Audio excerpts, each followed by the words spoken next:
I'm Austin. I guess I should say my last name. I am the only Austin. I am the composer Austin. Austin Wintory. We're here in my studio. I'm with Kaya, and we're doing All Access. And I hope it's interesting. We're going to talk today about a game that, as of this taping, I'm not allowed to talk about, but through the magic of delayed releases, this will be known as Erica, and it should hopefully be interesting. It's a very atypical kind of game. Awesome. Well, thank you so much for inviting me back to your studio. So great to chat again. Thank you for coming back. Well, for anyone who has not watched, we did a really great All Access episode a few years ago.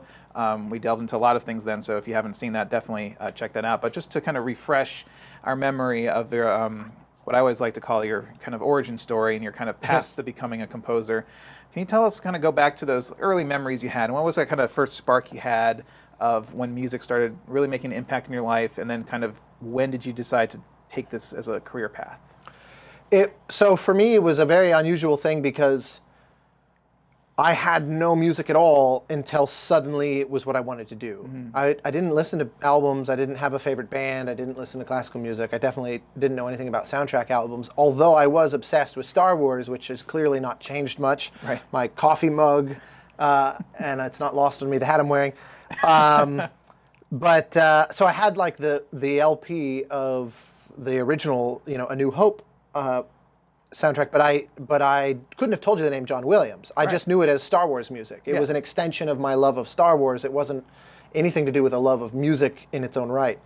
But then what happened was when I was about 10, my father made this very peculiar deal with me to learn Beethoven's Für Elise on the piano, and in exchange I would get his childhood air rifle. Which we had found in his mother's basement in Arkansas. And this thing is like a real rifle. Would never be legal today for a child. I mean, it shoots BBs, but it's like compressed air. And you could definitely put someone's eye out, kid. And so he, but in a weird sort of piece of parenting jujitsu, he said, if you can play Beethoven's Für Elise, you can have this weapon.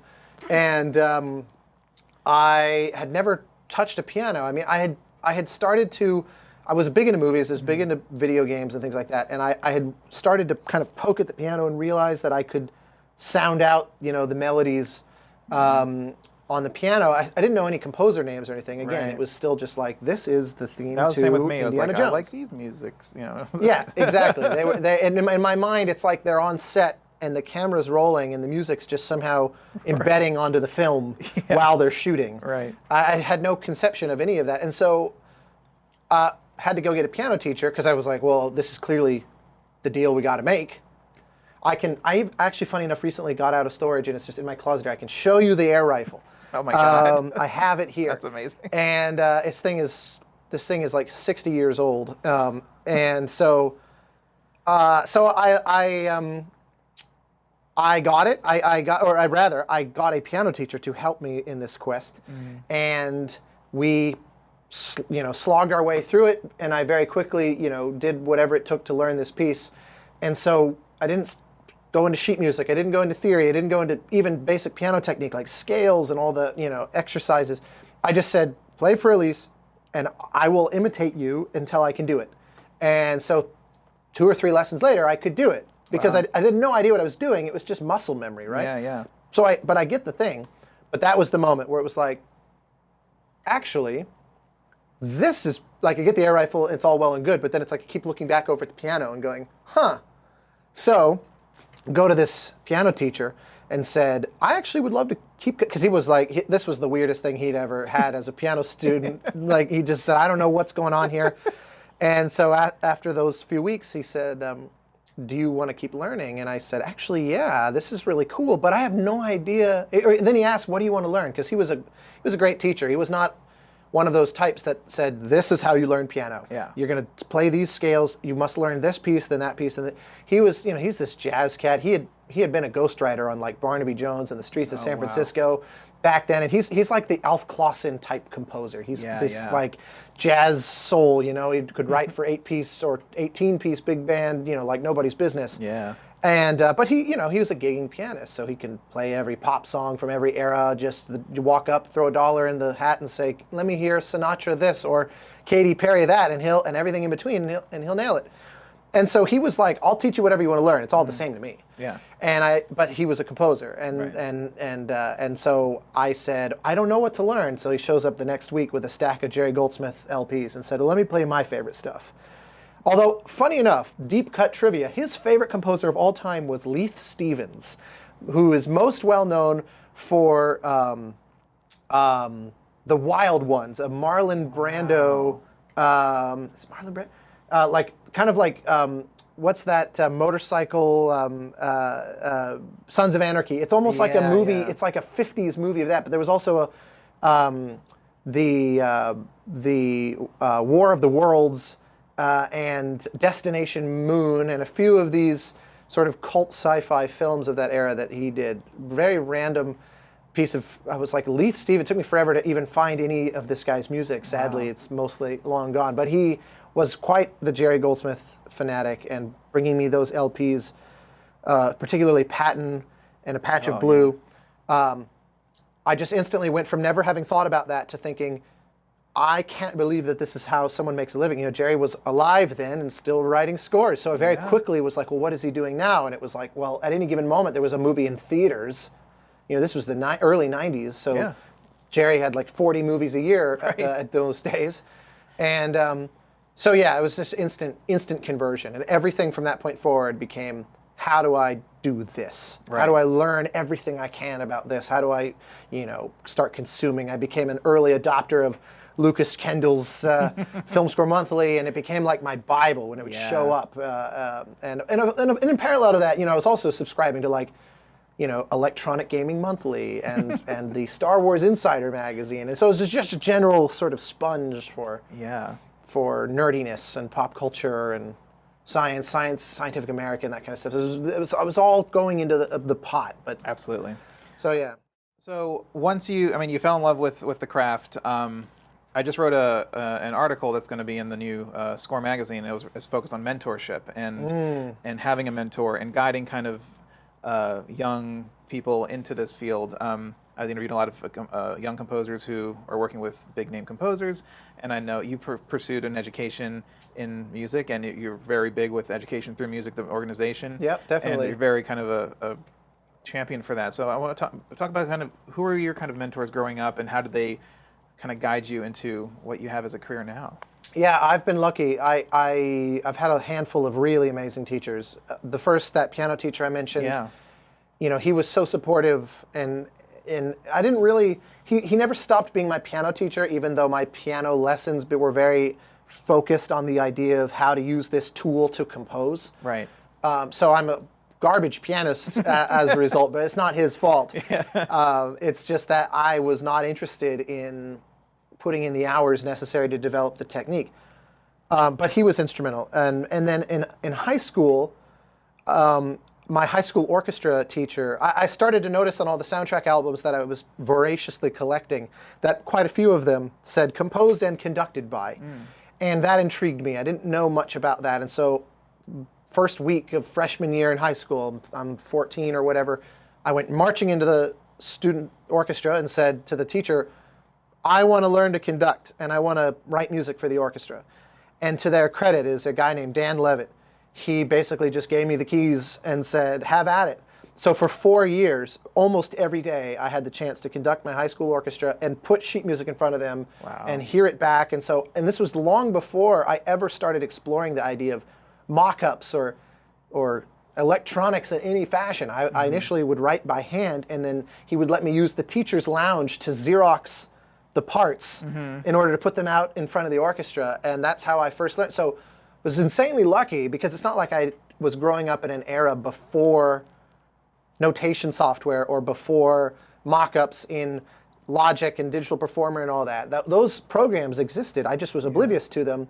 And so I was very lucky that my education was hearing an orchestra actually play it and learning my mistakes in the room.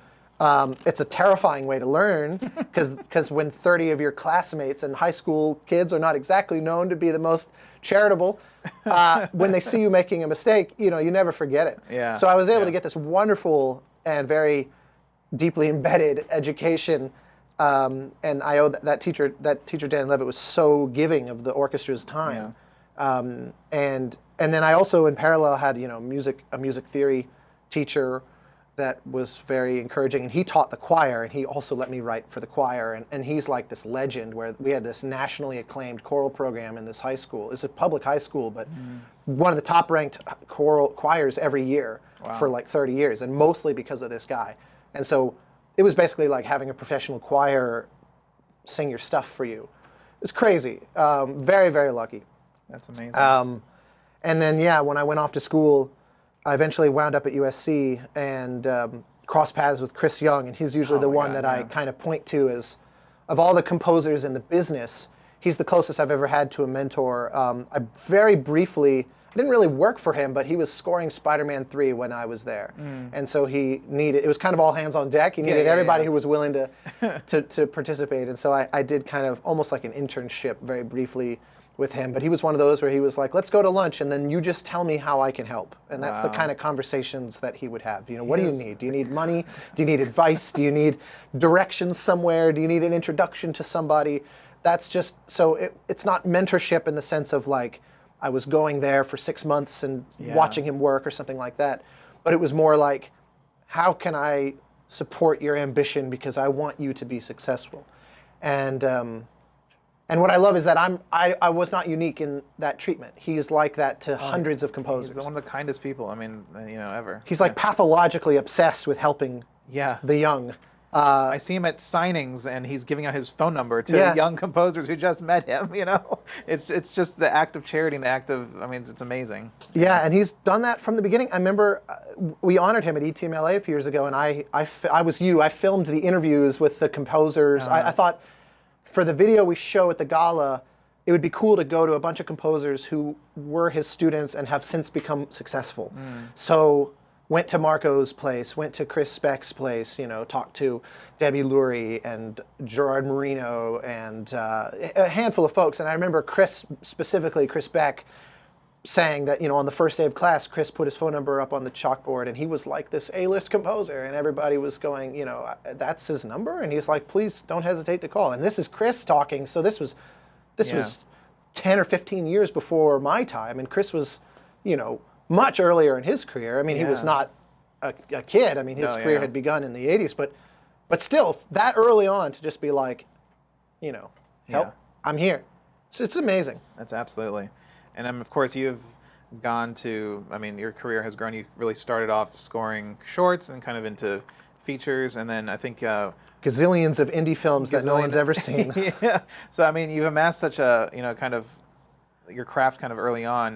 And I think, of course, the one project that everyone saw you kind of launch into their lives was Journey, and that was kind of a big moment in your career. Oh, without a doubt. And looking back at that, I know we talked about it last time, but it's you've had so much distance from it now, but it's still such this kind of entity that's out there, the music, the game, and was shaping what gaming was, kind of these indie games kind of coming now. Talk about, what do you remember from Journey and the impact it had on you? Oh, that impact is still daily. It's quite literally people. It's surreal. It's one of those that I when it first started to take off and the game, before it launched and the review embargo lifted and we were in that little window where you could read the reviews, but the game hadn't come out yet, and it was just like one after another saying, this game is a revelation, 10 out of 10, blah, blah, blah, blah. And reading all of that and thinking, really? Because I remember we worked so hard. It was 3 years, killing ourselves. And I had the least of it. The core development team, they really put it all on the line. They bankrupted their company getting this thing finished. And so they all sacrificed enormously. And I remember thinking, by the time it shipped, it represents what we all aspired to make. It was one of those rare examples where, because we had so much time, which was not the plan, it was a lot of begging for schedule extensions. But by the end of it, it was 3 years to make like a 90-minute game. which is very atypical, especially back then. It was unheard of. Oh, absolutely, yeah. And so Sony was, not spending a huge amount of money, but they were gargantuanly over budget and not happy. And so they made this deal where they said, "We'll tell you what, we'll let you finish and keep working. We're not going to cancel the game and just cut our losses, but we're also not going to pay for this anymore. So you're on your own for the next few months to just make," and that's how they bankrupted the company, because they basically took whatever little savings was left, and most of the senior folks took no money for months, and Wow. it was crazy. And so, but as a result, when, it's like you hit the button for the submit to certification, everybody felt like, there's a million little nitpicks, but this does represent what we wanted it to be, at least as close as we know how to do. Yeah. And so everybody felt good about that. The question was, is anybody else going to be interested? Right. Will this matter to anybody in the world? Or is it just like our own little kind of experiment that we entertained ourselves with and will live in obscurity forever? And so it was so shocking, and still to this day, 7 years later, surreal to me that so many people responded to it to the extent that they did. And the fact that the score, there's no dialogue, and there's sound design is largely quite subtle and kind of sleight of hand in nature, because the sound design is actually quite complex, but most of it sits behind the score. The score, we called the score the narrator. And so I was in this unusual position where people were just constantly talking about the music, because it's like this in the experience. I mean, how could they not? It would be like if you see, a movie with Patrick Stewart, you're not going to not notice the acting, because he's just got that gravitas, And I'm not trying to make a comparison, but it's just, I was in this position where I was slid out in front of the audience and held up for them because of the nature of the design. And I was just lucky. I didn't ask for that. I was just scoring the game, and then at some point realized, like, I'm very nakedly on display here. But as a result, it became one of those things that people talked about. And I was terrified, because I thought, man, I actually could be the decisive thing that ruins this game. And that's not like composer humbleness or humility. That is accurate. That's literally true. If the score is terrible, it could drag down the game, because there isn't a whole lot to this game. Like, all the ingredients are this balancing act with each other. So it was very nerve-wracking. And then when the reviews started to come out, it was like they overshot the expectations so dramatically that I just thought, really? And then to get all this attention, I mean, still to this day, I mean, literally people will like mail me, like, someone says, like, can I mail you an album and you sign it and mail it back or whatever. Some guy just sent this. I know I'm veering off camera here. That's good. Some guy messages me this beautiful heartfelt message. I haven't even opened this yet. We're gonna. This is now an unboxing video. An unboxing video. I need a blade. This guy sends me this beautiful heartfelt message about his wife has been fighting cancer, and she's fine now. But for their anniversary, he wanted to give her, probably am inaudible while I'm doing this. For their anniversary, he wanted to give her the Journey vinyl. So he ordered it and then said, can I mail you this to sign and send back to her? And as someone who has dealt with a fair number of people in my life who struggled with cancer, I thought it's the least I could do, So he mails me this package, saying, like, please, please, please, I'll pay for everything. So sweet. And it's like, this is just last week. I mean, it's so, anyway, that might all be totally unusable because it's like sound, but it's every one of these messages, I always, I spend an enormous amount of time with my email every day because I don't like, not that I get, a million messages like this daily or anything like that, but it takes me like an hour to write back because I want them to realize how much this affects me. Yeah. That you don't ever, at least I can't fathom thinking like, oh, yeah. Like, to me, it's shocking people care that much about something that was not designed to be cared about like that. It's one thing if you're putting out an album, if you're Beyonce and you're like, the album is the thing. Yeah. So if people love it, you're like, oh, thank God. Right. That's more like being the game developer. Yeah. The game is the thing. So for this, it would be like obsessing over the cinematography of a movie and being like, I have a production still. Can you send? And like, that's abnormal behavior. I'm sure there's people like that, and and I'm sure when a cinematographer gets a letter like that, they're shocked and moved, and it's how I feel. I feel so lucky because I don't expect this to ever happen again. Journey is this perfect storm type situation, and if it never happens again, that's okay. Like I feel so lucky that it happened even once. There's plenty of composers I know that by every measure are wildly successful who have not had that experience. Yeah. And I wish that they could, because it's so strange, but it's so meaningful to know that you're able to kind of help people. I get the most common one is tweets from students saying, the Journey soundtrack is like got me through my term paper this year, or got me through my master's thesis research or whatever. It's hilarious. A lot of people, they consider it the highest compliment, that they're like, I love to just throw it on and then go do something. Yeah. Which of course it took me a long time to hear that as a compliment. Right. Because I was You're not paying attention to the music. Yeah, I thought, and I can't relate to that. I've never been Yeah. able to do that. I can't multitask with music. I don't even like talking to someone in the car while the radio's on, because I keep getting derailed, zeroing in on what's on the score on the speakers. So I use it to write, but I use it to like I can't imagine. But I'll use it like if I'm need to get into a mood or a certain state of mind. I'll listen to it, but then I'll pause and then write. I can't like because I'm. Oh yeah, sure. Well, yeah. that maybe I can understand, because Yeah. it sort of stimulates your imagination, and Right. then you sort of absorb that, hit pause. Yeah. That I can relate to quite a lot, actually. But yeah, so the whole idea of students using it as a study aid. There was actually an article on like, I can't remember now which. It was one of the gaming sites, I believe, that they did a list of like the top albums to study to. It was a very obscure, bizarre, but they put Journey as #1, and I remember reading that and being like, really? But then later realizing that, like, wow, to be there in a way that's helpful to people, Yeah. that's useful to them, is amazing. Like I love that. I mean, it's got me thinking all the time now. Like, I wonder if I were to make albums for that purpose, just as a side project for fun, just like an Yeah. album that's designed around, even to the degree of like getting together with researchers and talking about, the latest in sort of the neuroscience of focus and flow states and those sorts Yeah. of things, and saying, can we design an album that's actually optimized for this?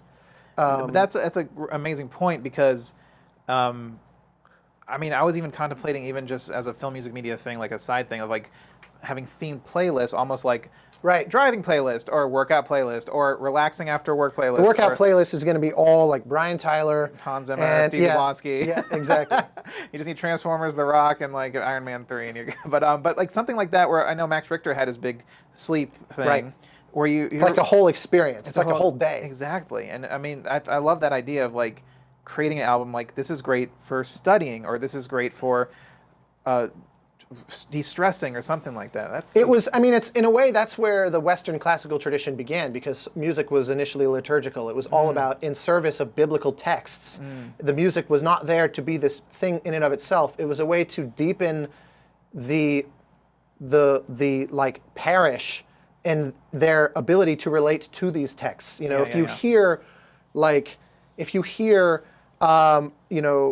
amplius lava mea inquitate mea, those words, wash me of my iniquities, that sounds very clinical. But as soon as you have a composer like Grigori Allegri writing his Miserere Mei Deus and infusing it with this insane amount of beautiful emotion, it's like, now I'm saying, cleanse my soul, in a way that somehow transcends what those words mean. So music was always, or you think of like Greek choruses or something. Yeah. Music was initially always a utilitarian way to augment something else, and usually storytelling of some kind. Right. So yeah, the idea of music for use is actually kind of going back to the origins of music itself. Wow. Yeah. And I like that. It's part of the appeal of film music and video game music, obviously, but the idea of saying, well, how can we can go further into somebody's life, like, a workout album. Yeah, not taken from anything else. Designed It's to for help that. you work out better or get in the mood better. I think that's Yeah. I think there's something there. Yeah, and I know that there's people. I mean, obviously there's piles and piles of meditation albums. Exactly, yeah. That are already out there, and my struggle was always, I would listen to those and I'd go, my God, they're so boring. But that's proof that I'm not using it how it's not meant to be listened to in that way. And it's like Exactly. I've missed the point. It's so You're it's so looking for funny. the narrative in it or something. Yeah, exactly. Yeah, exactly. There's no theme and development here. It's very unmemorable. Was Journey your first video game? No, it was I did a couple student projects Okay. while I was at USC, one of which led to a student project called Flow. Oh, that's and right. Flow Flow, began, yeah. Flow was like a student, it was Genova Chen, the co-founder of that game company, his master's thesis Right. was Flow, and then Sony signed him to a multi-game deal, and where Flow was to be the first game where we remade it as a PS3. It was actually a PS3 launch title initially, because this was right at the switch to PS3 from PS2, 2006. And so I got to work on Flow. I consider, even though I did those student games, Flow was it's my first commercial release of any kind. I had done 3 or 4 indie features by that point, which I don't think any had actually gotten distribution yet. They were all just kind of in the festival world. Right. So Flow was my first true game and also first proper commercial release period. Absolutely. And then that led years later to Journey. We do it. So Journey is sort of my second commercially released game, but I was also working at the same time as Journey on a game called Monaco, which came out right after that. Right. So I had signed on to Monaco before Journey shipped, but it came out and was able to kind of benefit from the release of Journey, even though that was never on purpose. Yeah, planned. Yeah. You've made such a mark in the video game world with your career, and we're leading up to Erica. But I do want to touch. Last time I think I was here, you were finishing up I think Banner Saga 2, but I think you finished the third one, and I thought it was such a special series. I mean, that having a trilogy you. and having to complete, being able to do all 3 of them and bring a story to a close. I wondered if you could reflect back on that experience and finishing that saga. Yeah, the Banner Saga was very, very lucky because not only was I there from the beginning and, sort of de facto just assumed to be involved on the whole thing, that fortunately, blessedly, was never in doubt. But on top of that, they knew from the start that their ambition was to make a trilogy, and they had kind of the bullet points of what everything to come would be, and also, more importantly, where the characters are supposed to go. So in our very first ever meeting, they walked me through the whole trilogy. And so all the themes and everything that I was writing were with the foresight of where this needs to go, where this needs to end up. And that's crazy lucky because I love that. I'm a big nerd for like the lore and the world building and all that as a fan of, these big, especially kind of fantasy, Game of Thrones, Lord of the Rings, all that sort of stuff. I'm a big fan of the nitty-gritty of what makes that world. And these guys are like that. So they were constructing something of that depth, and it was like, give me the download. And then when I started to realize, by the end of Banner Saga 3, this all is basically a love story. It's this kind of star-crossed, cursed love story, but you don't even get the first hints of that until the Banner Saga 2. So the first game doesn't even really tell you where this whole thing is going. And it just is giving you the immediate impact of this sort of Ragnarok apocalyptic scenario that the characters are in. Yeah. And so I was so enabled to make sure that the themes knew where things were headed, and I could kind of plant seeds where I knew this is not going to pay off until like 4 years from now, when hopefully we're working on the third game, because everything was contingent on the sales of the game. It's not like they had a budget for a trilogy lined up. It was like, we make 2 if number 1 is successful, and we make 3 if number 2 is successful. Exactly. Yeah. And so it was never a sure thing. So yeah, and they were also just the best people to work with, because their whole attitude is, we choose the composer and then turn them loose. Yeah, the that's idea is not to micromanage. They don't have time. It's not a big team. The games are hugely ambitious for how crazy skeletal the team. I mean, Journey had a bigger team, and Journey is not a big team either. So it was like the beginning of the first Banner Saga. It was basically 5 of us. Wow. I mean, it's not. These are tiny tiny groups, even though they were able to throw a lot of resources at it. We were able to record, big sort of grandiose orchestral recordings on all 3 games. That just is a testament to them giving me a disproportional, outsized sliver of their budget than I would normally be given, or any composer would normally be given. So it was all just so lucky. They were so hands-off creatively and so all about just have fun. And if you think it's right, we trust you.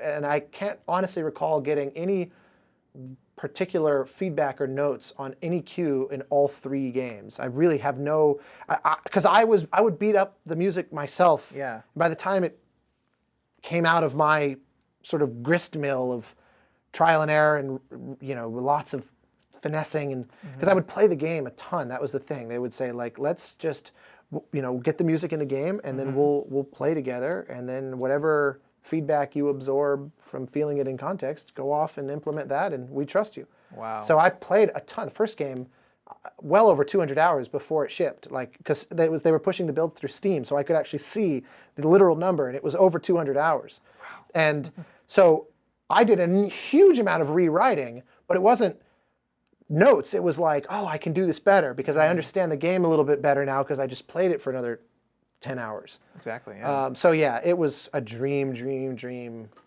everything. That's I mean, you're not going to probably encounter that. No notes, no. I mean, like. And I like notes. That's the thing. Yeah, like, I I'm feel always, like it would be a constructive thing to have. Yeah. I like when people push you. Like a good. I can't remember if we talked about this last time or not, but Assassin's Creed Syndicate was one of those where I was brought in, and they really wanted to change the sort of Assassin's Creed formula a bit, vary up the aesthetic, try to see if they could just find a new way of expressing, because it's very much a sequel of a large franchise, and so they said, we have a lot of continuity to maintain, but at the same time, we're going to try to carve out our own little space. Can you give us something unexpected? And so we concocted this kind of chamber music vibe, but I remember I was doing this very kind of elaborate, counterpoint-driven, pretty dissonant, almost Bartok-ish combat music, and they played it and they said, this is so cool musically, but it's so stressful to play with this music. What else you got in mind? And that's when I started thinking about the idea that, well, these characters are so sarcastic and they're so good, they never feel like they're in danger. What if I started scoring the combat as these waltzes? And so then I went back to them and said, okay, left field suggestion. What do you think about waltz? And they were like, oh my God, that's great. Go with that. So we ended up at and that ended up being the defining characteristic of that score. Yeah. And so it was like, I would never have thought of that if I hadn't gotten the notes that the initial approach was somehow not right. And it wasn't that they didn't like the music. It was just that it wasn't gelling with the gameplay the way they wanted it to. Yeah. So it was one of those examples where the note made it what it was. And I was like, especially when I hear composers complaining about, oh, the director, this and that. I'm like, they make us better. We're on a team here. Yeah. Like we can make them better too. Like there's that beautiful push and pull. So I've heard examples of composers and even music kind of shifting a director's point of view or changing. It can happen. Yeah, it can happen. It's rare, but it can happen. Usually the reason it's rare is not their openness. Because in the case of a film, you're stepping onto a platform, the foundation of which is so solidified that there's not much you can do that wouldn't entail taking a sledgehammer and cracking it down to the foundation. Exactly, yeah. Games, very often you have a longer runway, and games are also more facile late in the process than films are. Right. Because they don't have this delineation of pre-production, production, post-production in quite the same way. It depends on the game. Right. But a game like Banner Saga actually is a good example where they chose not, partly due to budget, they chose not to voice the majority of the game. It's mostly text-based storytelling. Yeah. The massive advantage of which is that they can be rewriting major scenes and changing characters up until the day before the launch. Exactly. Because propagating new text into the build is nothing. Right. Recording new actors and all that boxes you in. And then especially if you're talking about a game like The Last of Us or something, or Assassin's Creed Syndicate, where they're motion capturing all those actors, then you are much more like a movie. You're stuck in what you're doing. But in a game like the Banner Saga, I was able to talk with the writer and have conversations about diegetic music And what if we make these characters like this and like that, and alter the script, and then say, I'd love for this lyric to be like a phrase they all know. So, you know, he would write it into the dialogue, you know, kind of like saying "C'est la vie," like little things like that could then be set to music, where we could ride that right to the end. Wow. That's a huge advantage. So, I think that most good filmmakers are totally into that. It's just not feasible. It's not practical.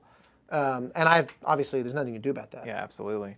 Another amazing project that you did since last time we spoke was, of course, A Light in the Void, which was, you know, another unique project. Talking about unique projects, you know, we're going to be talking. The director on that was the worst. With Tony Lund, and well, I guess we kind of co-directed, but if we're going to call him the director, then actually he's awesome. I mean, you created a new experience utilizing music, you know, with presentations and clips and presenting, you know, scientific data and present it to audiences. Where did the seed of that idea come from, and why did that need to? I guess why did you want to do that? Yeah. Light in the Void. It's very kind of you to ask about it. Light in the Void damn near killed me. It was, but it's one of the best experiences I've ever had. You did the whole Kickstarter. It was a Kickstarter, Indiegogo, whatever. You were raising funds and everything. You did the whole. We went all out because it was one of those where I'll tell the short version of the story, but science has always been my second place passion to music. I mean, it was one of those, in some alternate universe, I went off and became a physicist or something. But so you know, like when I was a teenager, I wrote a 3-movement symphony called Spirit of the Cosmos, where it wasn't just an attempt at musical sort of astronomy porn. It wasn't actually, funny enough, that orchestra teacher I mentioned earlier, he put it as a challenge. He said, what if you were to write a companion piece to Holst's The Planets? But of course, I immediately was like, well, first off, The Planets is not about the planets. It's about mythology, like Mars, bringer of war, you know, Jupiter, the jolly. These are not planets he's describing. And Mercury, the winged messenger, like that's clearly drawing inspiration from the mythological origins of these planets' names. And I said, I think it would actually be cool to write a sciencey symphonic piece. So my Spirit of the Cosmos, you know, it's not a good piece. I was a teenager. It's terrible. But I did things like the phrase lengths. I was very inspired by Carl Sagan's book Contact, where they're getting this pulsed message and then they realize it's just an iteration of the prime numbers, which was a brilliant idea of, if you wanted to communicate, we are not a random pulsar, we are an intelligence. You choose something that would be completely and totally universal. Well, prime numbers are universal. Of course, it's kind of assuming base 10 mathematics, but still, it's a great idea. And so that Spirit of the Cosmos was, you know, like the phrases unfold in prime number lengths, you know, up to a certain point and then shrink down again. So like the first melody is 1 bar, then the second melody is 2 bars, and then 3, and then 5, and then 7, that kind of thing. And so it's very nerdy, in other words, because this was always a big passion. So I always wanted to circle back to the idea of science and music. And a few years ago, I did a friend of mine, someone from high school that I reconnected with many years afterward. He was living in Pasadena. He was getting his doctorate at the time in astrobiology. Wow. He was embedded in the Curiosity Mars rover team and doing all their official write-ups for Wired magazine as a science journalist sort of side gig. And so he was like in that famous footage of everybody high-fiving each other when it landed. Wow. He was in the room, you know, that kind of thing. And so we reconnected and I said, oh, I want to hear all about it. And then I thought, I want to do a love letter to Curiosity. And I just thought it was the most inspiring feat of robotics and science and engineering and technology. And so we convinced NASA/Caltech, where the Curiosity mission is based, to give us a little bit of money. And we co-wrote and co-directed a short film called Our Curiosity. It's on YouTube now, where I wrote the score first, and then we constructed the imagery around it. And we hired Neil deGrasse Tyson to narrate it, flew to New York and directed his voiceover. And so it's only 5-6 minutes. Actually, Neil deGrasse Tyson and Felicia Day co-narrating, which was really fun. Felicia, that's amazing. We actually recorded her in this room, and so that was my first taste of like music in service of science, and we recorded the score in Nashville and had just an amazing time of it. And so couple years later, I was doing a concert, actually performing the Banner Saga in concert with the Colorado Symphony. And they said, if we were to just give you a slot on our season to do anything, design a concert, build a playlist of your favorite soundtracks, or what would you do? Like, if we just gave you a blank slate where it's like, you have this date, you have rehearsals, you have a box office, you have, our marketing, but you have to provide the show, what would it do? What would it be? And I said, science and music. Nothing to do with film, video games, and any of that. I want to do a whole show, a 2-hour show about science, where it's all about communicating the emotion that, at least that I feel, and that I think a lot of other people feel, about science, that makes it disarming and makes it less academic and makes it more about the awe and wonder of it all. Yeah. And right there on the spot, they were like, okay, done, just tell us when it can be ready. This is complete, just backstage, the orchestra was playing, I was off stage and the other conductor was out there. And they said, when can you have it for us? And so it took like 4 years. And about halfway through that 4 years, I did Abzu. Yeah.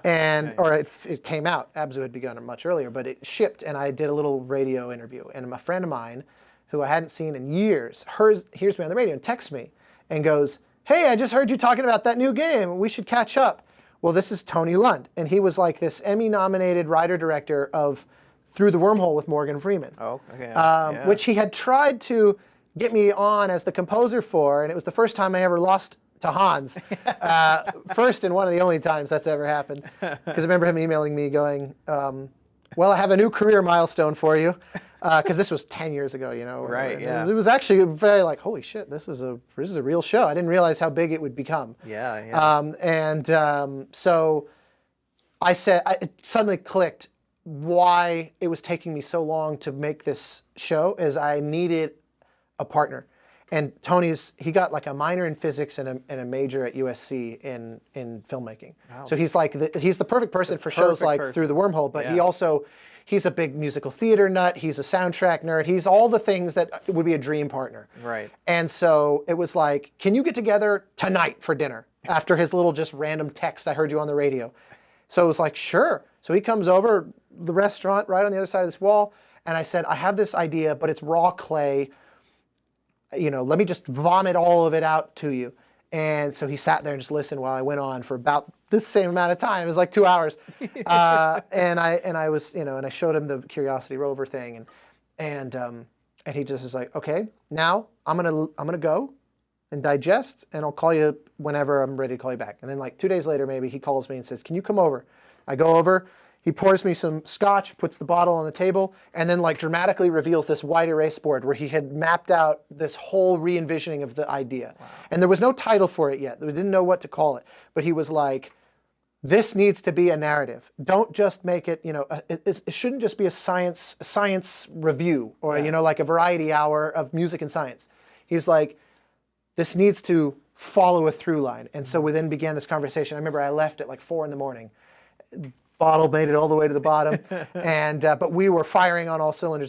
So then, like 2 full more years of that was when it finally premiered, and October of last year, 2018. Yeah, that's nice. And so it ended up being 3 prominent scientists giving TED Talk style presentations of their work, where it's like 20 minutes, where it's all written, beat by beat by beat, tightly scripted, as if you were scoring dialogue from a film. Yeah. So. But where you're co-authoring the film. So they would make a point, and then I would say, now wait, and I'd let the orchestra, digest that earth-shattering point they just made for 20 seconds, settle back down. But then there's also a theater component to it where the scientists are positioned almost as if they are visions in this parable of a young girl trying to figure out how to grow this fire, and she can't figure out why the fire won't grow. And the big idea with the show is, it starts off like, oh, this is going to be very PBS, LeVar Burton. The more she learns, the bigger the fire grows. Scientist comes out, she's struggling, the scientist leaves, the fire grows. And it's like, okay, yes, I get this. And then what happens is someone comes out, a snake oil salesman comes out and convinces her to extinguish the fire. There's a whole bunch of narrative beats I'm skipping. But then when the fire is dead, she basically tries to expound upon her scientific knowledge, and it doesn't work.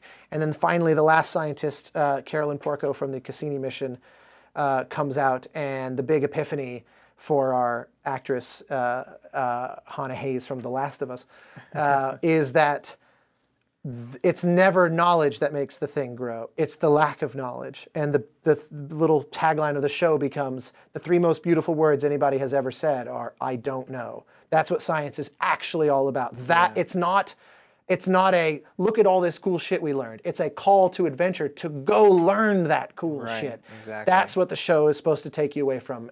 Take you away with. You watch it and think, I've never been more excited by my own ignorance. So that was and Tony was, he was a dream. I mean, it's very much half and half, the two of us, but I would credit him as the writer as much as we workshopped it all together, and so much of that was his idea. And so, yeah, it was crazy. It almost killed me, but it was just so, it was worth doing, so fun. And so now we're in the process of working with Cami, with Columbia Artists, to try and get it going with other orchestras. That would be amazing. And we recorded the whole thing. We have this amazing multi-camera shoot video that we've been sending to our Kickstarter backers, and it was crazy. I could keep going on and on about it, but in theory, we talk about film and video games on this channel. But it's very kind of you to ask, because it was the most overblown passion project.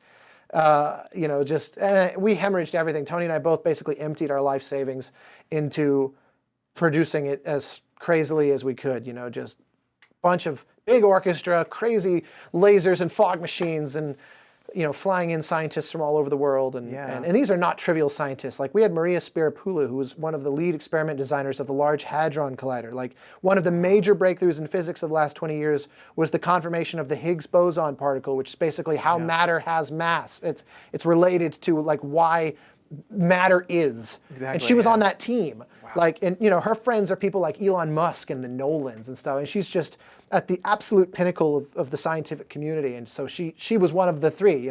So it was a big investment, almost killed us, but that we wanted it to be. We didn't want the Bill Nyes. Like, all respect to Bill Nye, but he's a communicator. He's not a scientist himself. We wanted this to be straight from the horse's mouth. The people on the front lines of knowledge. And somehow we got three like rock stars in that department. Anyway, it was crazy. It was life-changing. I still have the scars from it, but it was truly very lucky. Speaking of unique projects, let's dive right into Erica, which is your newest project. This kind of new way of interactive storytelling.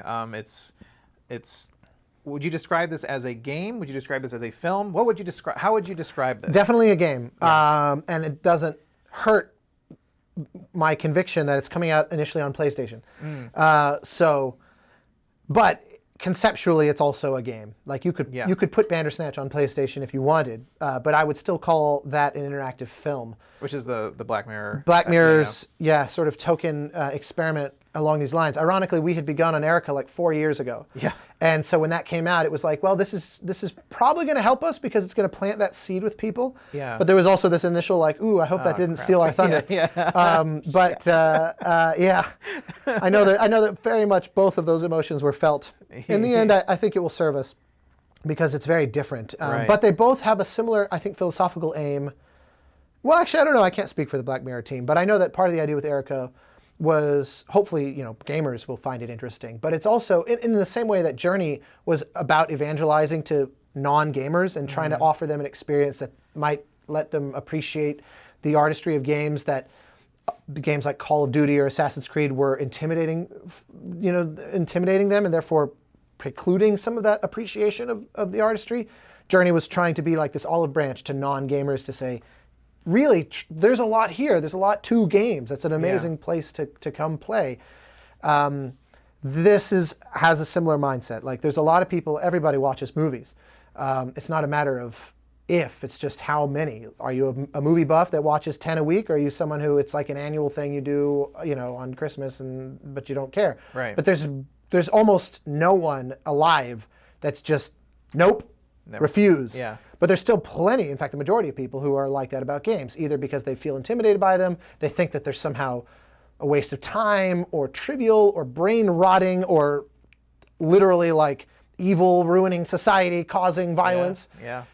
And so this is a game that is saying, hold that just a beat, take a look, see what you think, because it's very much a game built around the language of film. It's 100% live action, shot like a movie. It's a very well-produced film. It's beautifully shot. The actors are phenomenal. The lead actress in particular, Erica, Holly Earl is her name.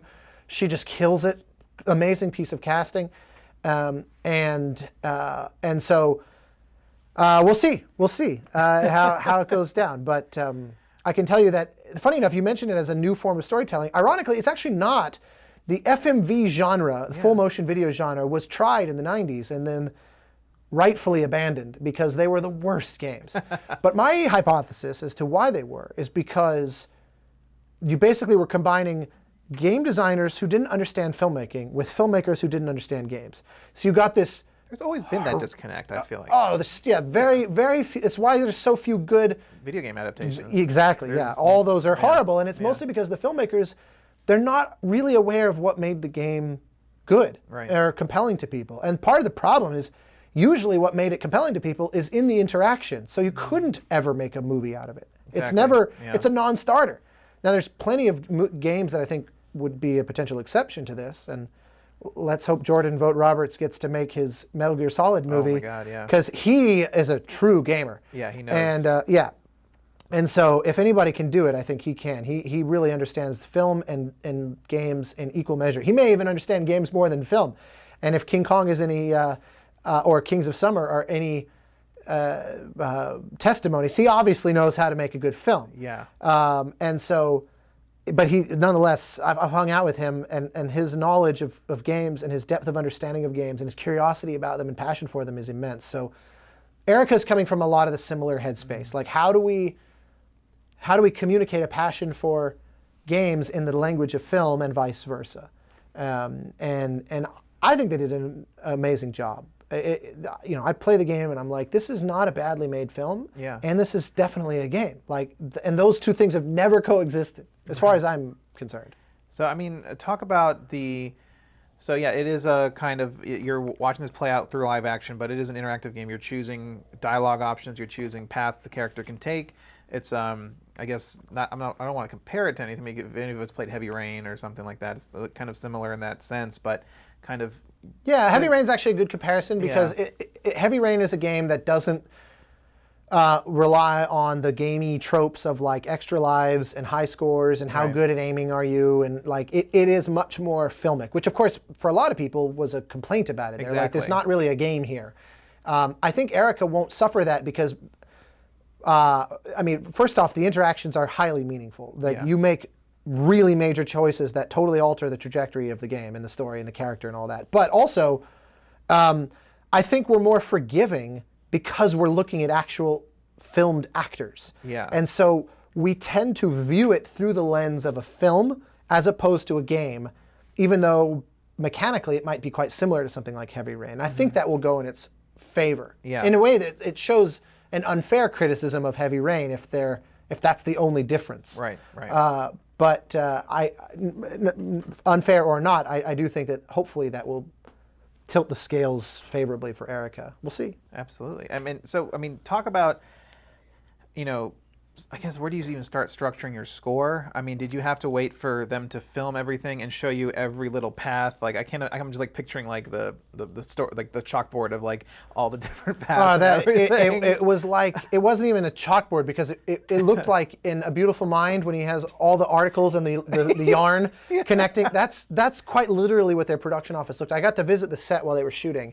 Because this was one of those where I was able to give them feedback on their script and everything because I met the developer before they even had the deal with Sony, and it was his first game, but I met him at a bar and was like, he showed me he had made a kind of prototype, was basically with two scenes where there were some dialogue options, and because they had developed proprietary tech in order to make everything very seamless, because they thought, this is a compelling genre, but just nobody's done it right. And part of the reason no one's done it right is because they didn't have the right tech for it. So he and his sort of genius technical director, Pablo, he meaning Jack Attridge, the creative director, started this company called Flavorworks, and they're based in London, they're a British team, and made a little kind of test, a little prototype, and he just handed it to me. It was on an iPad.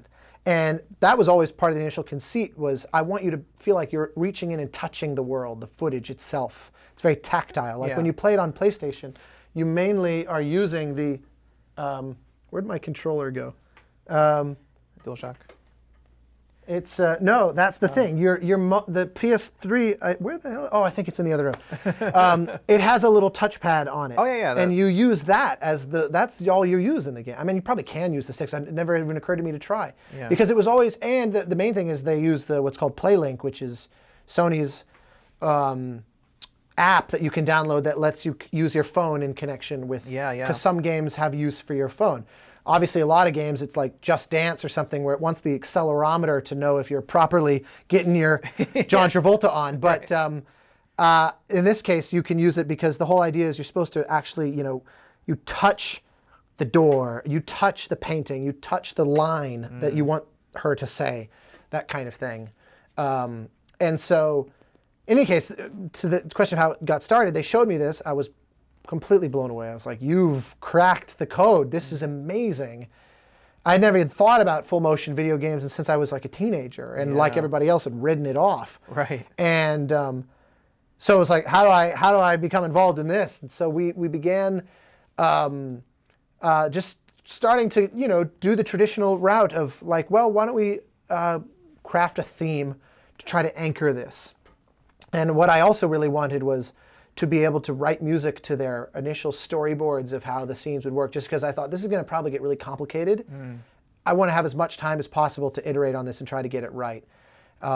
And so they would send me this script, and the script, there wasn't, I had to get an app to be able to like click through it because it's non-linear, I mean, it's actually not fair to call it non-linear. It's just highly branching. Right. It is linear. You're the one who's deciding the line, I guess. It's linear in the way that navigating through the tributaries of like Key West, Florida is linear. Like there's a gazillion paths. Yeah. And some of them are the tiniest decision in the game. I don't want to say any spoilers, but there will be moments in the game where it's seemingly like, do you want to, I'm making this up, but by comparison, do you want to hold this coffee mug or this cell phone?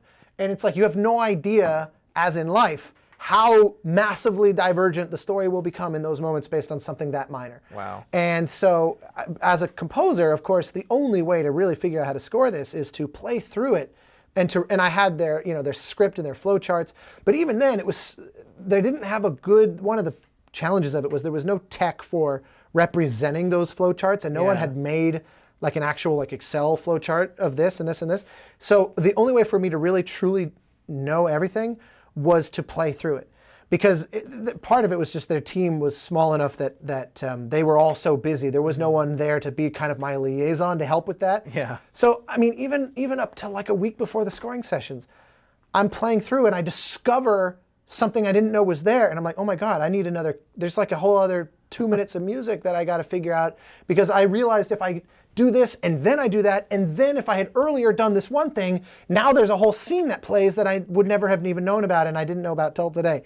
And so it was like just an insane amount of play testing and research, and then calling the writer and being like, no, wait a minute, how do I... The other thing was they gave me the kind of debug commands where I could manually go to any scene in the game. So I have this huge list, but the problem is when you cheat like that, you don't know what the prerequisites to trigger that scene are. Right. And so there'd be one where I'd say, I'd call them and say, I'm watching dialogue between this character and this character, and I have no idea how you ever get those two in the room together. And they say, oh, here. And they walk me through the daisy chain that you have to do to get that. And then I say, okay, well, do I score that? Like, is the alternate reality where I'm not in that scene with that character, is the cue going to work and we repurpose it? Or do I need a separate cue? And you can imagine, like, for a game that has movie length runtime, there's like 5 hours of footage or more, and the score was one of those that there was I didn't have an unlimited budget here, and so it was like I had to be very careful to not just have this runaway freight train of needing 20 hours of music, even though the game's only 90 minutes. So it was a crazy challenge. I mean, it was just probably the most difficult score I've ever had to deal with. I mean, just to wrap your head around it. It was a nightmare in the way that a great personal trainer is your worst enemy. Yeah. Like you are the better for it, but in the moment Yeah. you're like, I hate you so much right now, because it was. But I mean, was a it must have challenge. been an amazing puzzle to crack. I mean, once you got it, was there like this? I'm not convinced I ever got it. Like it's one of those that it's just. There was I that could- this aha moment, like I did it. Like Yeah, well, the aha was like I'm out of time and I delivered. Yeah. All the cues are marked green. It was really hard, and it was one of those. And the director was actually not easy because it was his first game and he was like as creative director his first game. He's been in the industry a while, but in fact he's been involved in with some major heavyweights in the British scene. But this was his first time, and also there's just so much to learn. They were kind of inventing a new genre in many respects. Yeah. Or at least so thoroughly dusting off an old one as to be effectively reinventing it.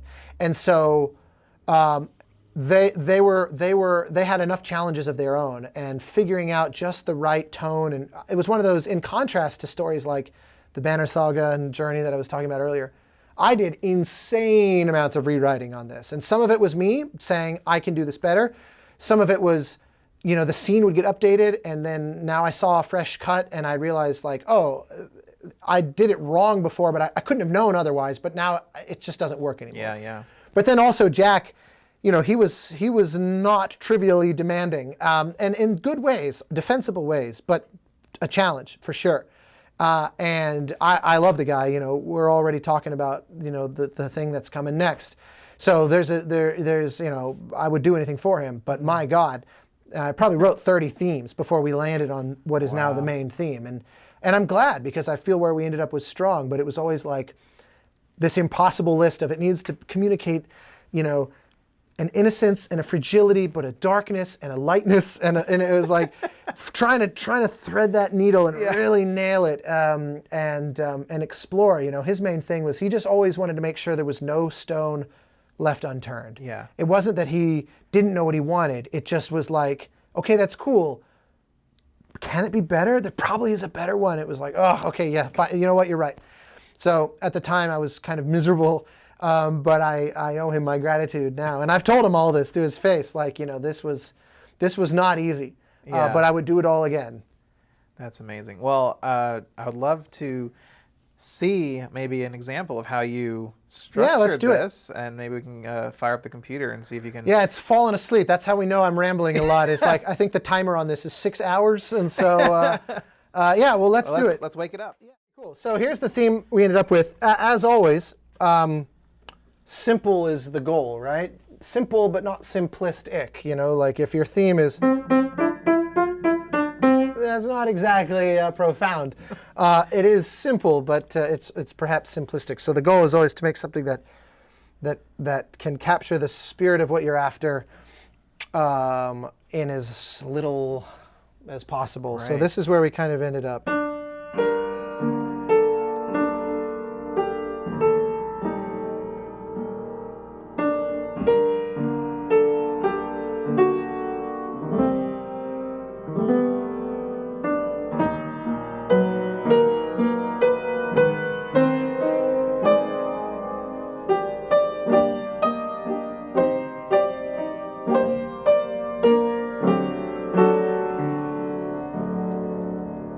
Not much to it. It's very kind of gothic, Yeah.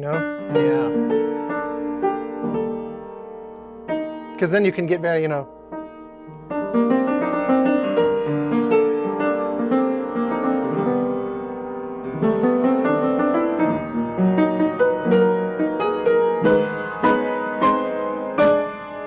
that sort of, just have fun with it. But something very simple and kind of sad. The story involves a girl who's an orphan in her early 20s who has this traumatic memory of discovering her father's murdered body. And then the very opening of the game, someone mails her a severed hand, and the police show up and say, we think this is actually connected to the never solved murder of your father. And she gets pulled into this dark world as they try to figure out what's going on. And so it has to be like fragile and delicate, but in a world of kind of intrigue, So that's how we were hoping to get that across,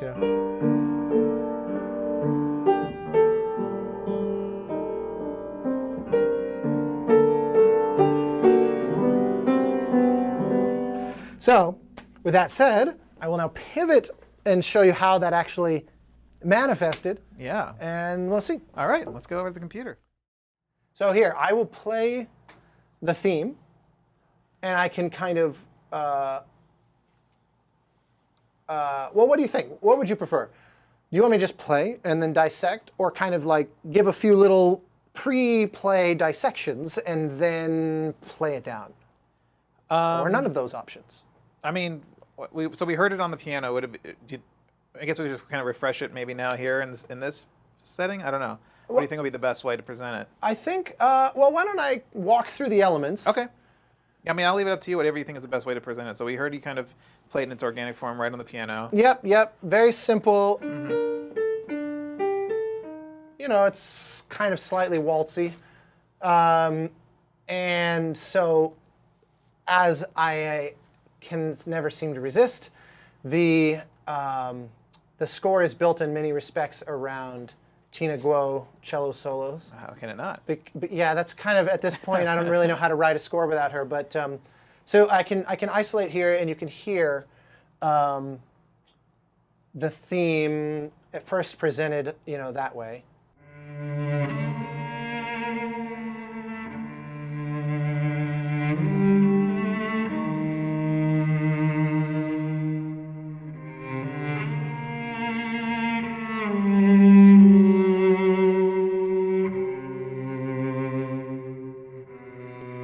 So, makes sense. One of the things is they were always really quite adamant, Jack particularly, that it be sufficiently dark and heavy, but also, like so many people, and rightfully so, he really just loves the texture of strings. And so I said, you know, we can do a traditional string orchestra, and in fact, this starts off with this big sort of glissando gesture for all the violins, where they kind of. So, you know, we kind of announced the orchestra on beat one, bar one, yeah. but I did a separate recording in Nashville of all basses as well, because I wanted there to be, you know, if we have the strings up here doing these kind of, you know,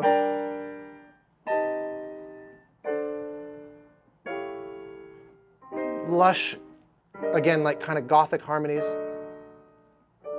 Down here, you could have like 5- and 6-part chords, you know.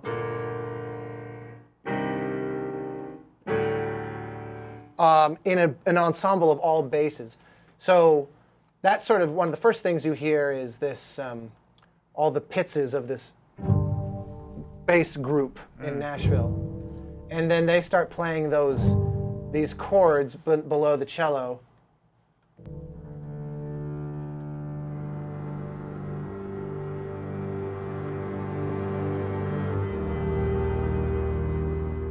So we're, you know, no violas, violins, cellos, just basses.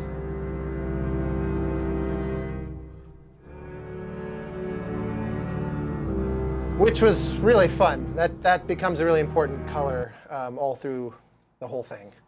And then there's other little bits and bops. You know, we've got some lots and lots of textural kind of almost Renaissance-y things, bowed guitar and things like that I love to just feather in there. But lots of saxophone in this score, and usually doing things like this. Always tucked behind something. It's like the subtle suggestion of the noir, but without going. It's not full-blown noir. Yeah, because it's not a noir piece, but. You know, we can suggest it a touch, and then Caroline Campbell also with these just beautiful. She's a superb violinist. So we hear her on the theme, you know.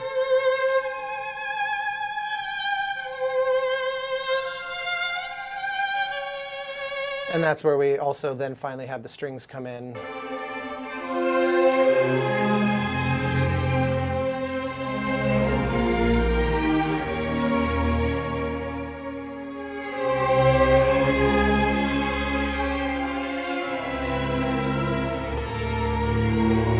Makes sense, right? And then, of course, you know, there's little electronics and backgroundy kind of support, the normal, nothing Nothing too wildly avant-garde. That's choir samples. I didn't record real choir because I didn't need. It's just a few places where they're heavily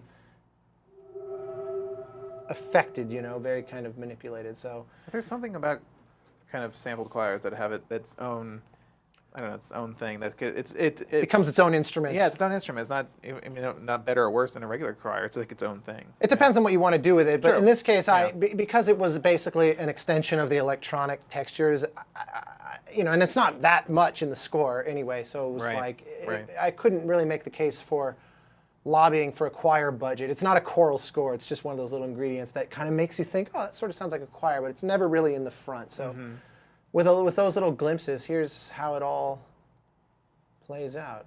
And actually what I can maybe do is shift this to the piano roll.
Yeah, pretty simple. I mean, it's beautiful. It's not going for anything wildly controversial. So, anyway, that's kind of the idea on the theme, and hopefully that made some sense. Hopefully that was somewhat interesting. Look under the hood. It's one of the things that for me was always encouraging. First time I ever kind of got to see this stuff was to realize that some of my favorite music, when peeling back the layers, you realize it's not piles and piles of complexity. It always seemed like it ought to be, but then when you actually have a look at it, you think, well, hell, that's not that complicated. And that was inspiring. It made you realize that it's not about how many notes or something like that. It's, are they the right notes? That's what we're always aspiring to. Well, I mean, Austin, I think it's an amazing endeavor. I think it's a great. Well, let's hope. It's very much you. I love hearing your voice and kind of hearing it on center stage, and that's very kind. And it is a beautiful theme, and I cannot wait to dive into this game. Yeah, well, I hope people really enjoy it. Like I said, it was a very challenging experience, but in the best way. And I'm cautiously proud of the score. I'm not usually. Preemptively. Yeah, I'm not usually preemptively or after the fact. Irrespective of any validation from people, I don't tend to pat myself on the back because there's always just a distracting barrage of things that could be better, that I wish I had done differently, or that I didn't spot, and then I realized that, even if it's something super technical, like that voice leading sucks. What the hell was I thinking? I mean, but there's just always a million things, small and big, that bother you, but I am reasonably proud, I guess, of this one because I feel like the main goal was how to write the score where if you're a film person who's never played a game, it just feels like you're watching a film that somehow magically you get to influence. Because the thing is, gamers are accustomed, like if I'm playing an action game and there's some,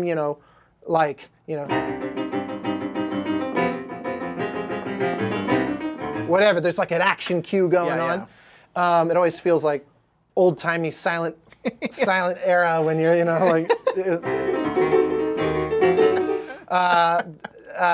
piano is not kind as a reductive device for that. But let's say you're in that thing. It's a game. Gamers for 30 years have gotten, in my opinion, far too accustomed to this kind of scenario. Whatever I was playing.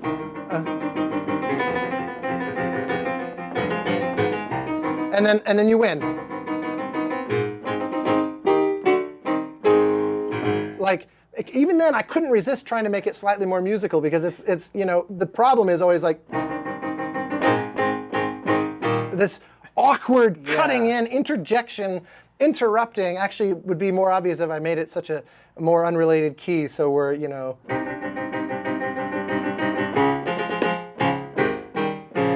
where you're like, what the hell was that? It's awful. And so one of my big quests, and it started with Flow, but Journey was like my big. How do I make it so the music is just always seamless? And if you watch a playback, much like I was capturing my screen here, if I capture a playthrough and then watch it as a film, it should be just as elegant and seamless as any good film score. Because you don't do that in a movie. If it's a 5-minute battle scene in, Gladiator, Hans doesn't write a 10-minute battle cue and then just cut wherever the footage happens to stop. But games do that all the time, and we've come to accept it as gamers, and it drives me fucking mad. And so I thought with this game, not only does it drive me mad normally, but movie people would be like, what the hell was that? The music just cut, because you can't help but compare it to a film while you're playing. So I thought, we have to be extra obsessive about making sure the music is just in and out seamlessly. You don't ever detect the transitions. You don't ever detect which is why in the end, it's like 350 cues that are in this crazy, like those old-fashioned sort of Gene Kelly type opening numbers where there's 1,000 dancers all jumping into the pool and swimmers and the score has to be that level of kind of moving parts at any given moment. And I don't know how well I succeeded because I can always find ways to break it, and I can always find ways to discover if I do this thing and then that thing and then this thing and then I wait 41 seconds and then I do this thing, you can hear the loop or whatever. It drives me crazy. So hopefully we scrubbed out all the obvious ones because there's just so much variability. One of the rules with the developer was that the game should never feel like you're just checking out watching a movie and then every now and then going, oh yeah, I have to actually do stuff. So every 10 to 15 seconds is the rule. You have to interact with it in some way so that you never forget that this is a game. Yeah, never place your controller down and start watching. Yeah, exactly. I think the very longest time you ever go is like a minute and a half, and it's like the end. So it's very interactive, and because all those choices have potentially huge ramifications, they force the music to change. Well, as a result, the score it's like Neo having to dodge these bullets. I'm all about the weird metaphors right now. It's a Gene Kelly thing. It's Neo thing. Who would have ever found those in the same sentence? I'm clearly not a healthy man. But in any case, that level of complexity. I mean, you play the theme. It's very straightforward. This just plays on the menu. This is track 1 of the album. But the actual in-game score was just a nightmare of complexity to try to honor film properly. Right. Ironically, far more complicated than any film score in that sense could ever be. I mean, there is no corollary to that in film, obviously. So, that was the big challenge, never mind the creative alignment aspects. But it was that part I love. I love getting in there and getting into whys and saying, okay, how can we make this just elegant, seamless, spotless? Yeah. Let's hope.